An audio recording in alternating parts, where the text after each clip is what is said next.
Hey, Scott from MyGrowthRings.com here once again. It's in my garage shop. And in this video, we're going to be talking about these Carter Products Fast Alignment Blocks, F.A.S.T, Fence Alignment System Tool. These are supposed to help you get your fence on your bandsaw or the miter slot on your bandsaw parallel to your saw blade. Now, this is something we've talked about many times on this channel. The Shopsmith bandsaw is weird, and because of its weirdness, it does change the way the blade drifts. The question is, are these going to be useful tools on a Shopsmith bandsaw? Let's find out. So what are these things? They are aluminum bar stock in different thicknesses. The one I have over here is an 1/8 inch. This one says 3/16. This one says quarter. This one says 3/8. This one says 1/2 inch. And they're designed to attach to your bandsaw blade using a large rare earth magnet. Now you notice a couple things about this. It does have a kerf down it so that the set of your bandsaw blade doesn't affect the way that this is positioned on the blade. You put your set or bent teeth into that groove. And the magnet itself isn't touching the blade. It's being attracted to the blade, but it sits a little bit below the surface. So that edge right there and that edge right there are what is actually making contact with the blade.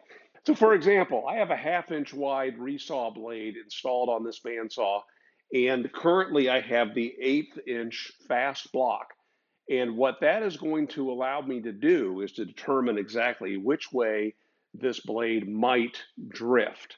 Now, just to show you the effect of the way the Shopsmith bandsaw is built, the configuration of the wheel shape, which is not crowned, and the tilt to the upper wheel, which is not adjustable, let me show you what happens as I tension this blade.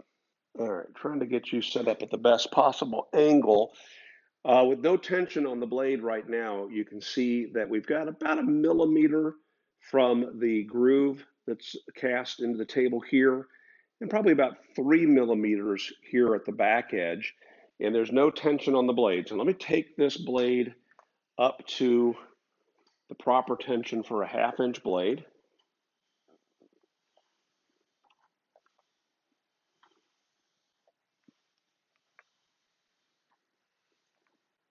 And there we go. Did you see what happened?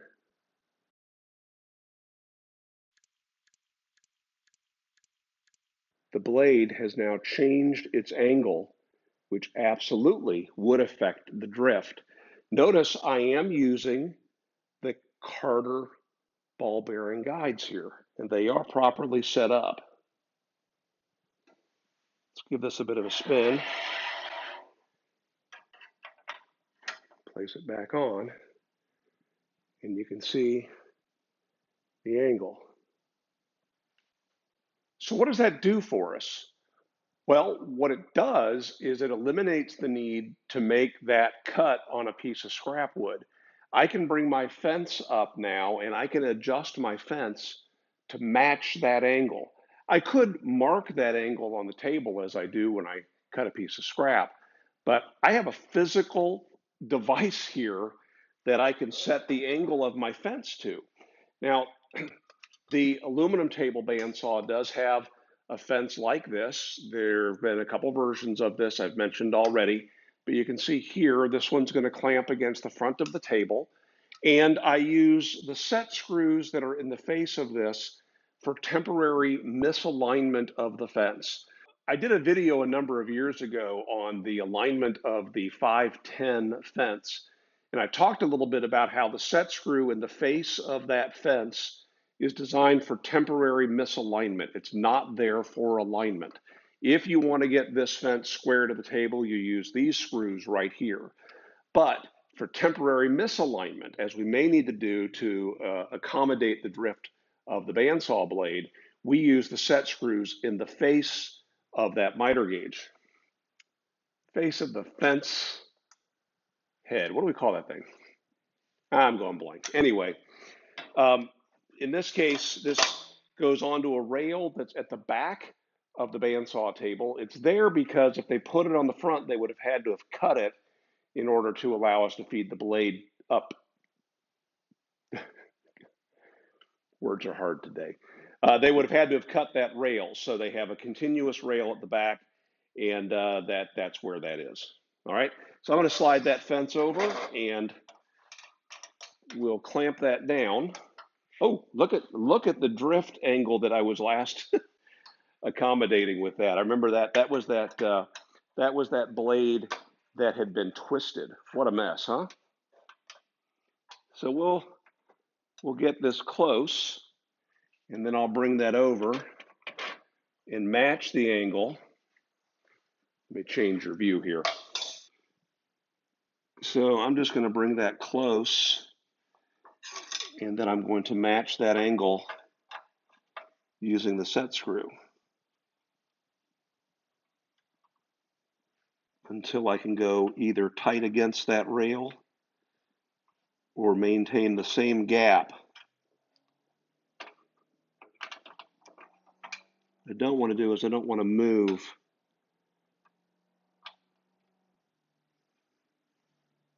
that fast stop.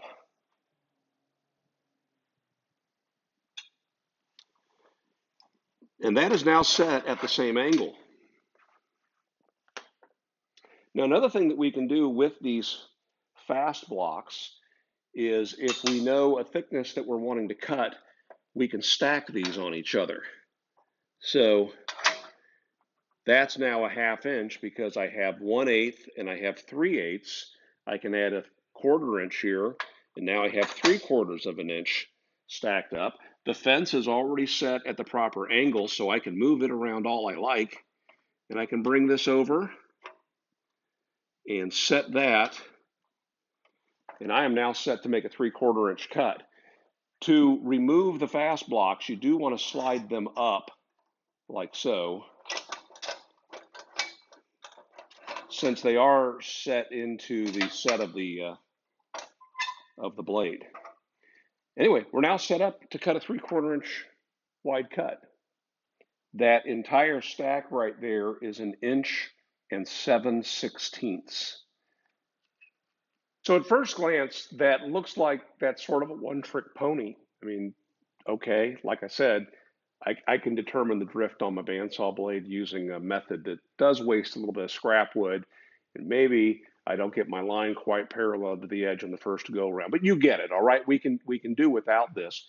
But the other thing that this does is it is a thickness gauge. I can use that to set the depth of a router bit, to set the distance on my table saw fence to my blade. Yes, we have other tools to do that too. Point is, it's not just a unitasker. So I purchased this out of my own pocket. I think I'm happy to have it. I'm going to continue to use it. Several people have chimed in and said that not only do they use this, but there's actually 2 similar tools on the market. One is made by Axminster over in the UK, and I forget the name of the other.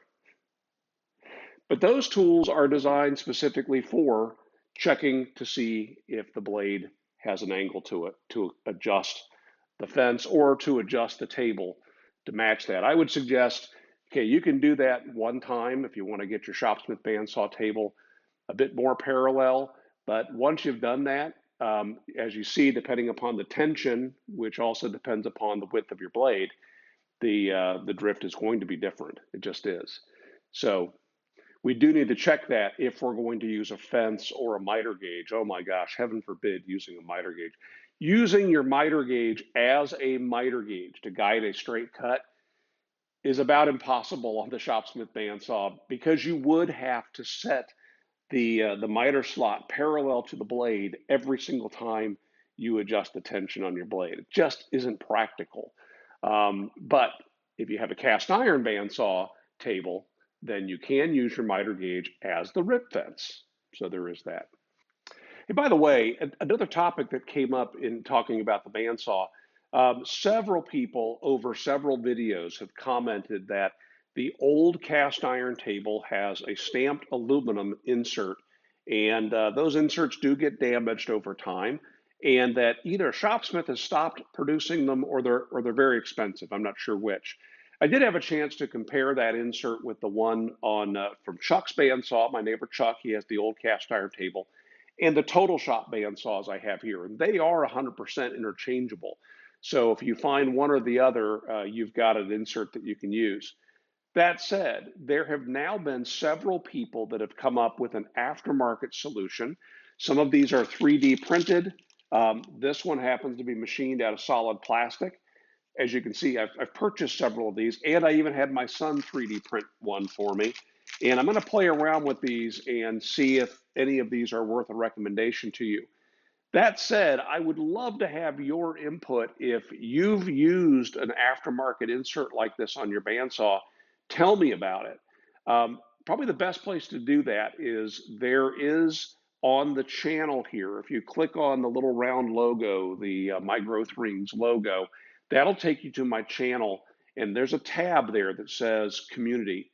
And it's kind of sort of like Facebook. You can leave a comment and we can chat back and forth a little bit there. So do me a favor, I'll post a picture of these and let's have a little conversation about that. If you have a recommendation, share it there and I'll be sure to include it when we do a review of these. Okay, I'm looking forward to your questions, comments, and cheap shots for our midweek follow-up episode of Stumped Q&A. And maybe there's something else I'll discover to share with you before then. But I want to thank my channel members. You guys and gals are awesome. Thank you so much for your support. And if you're curious about that, you can find a link in the video description that'll tell you more about that. All right, that's it. Make it a great week.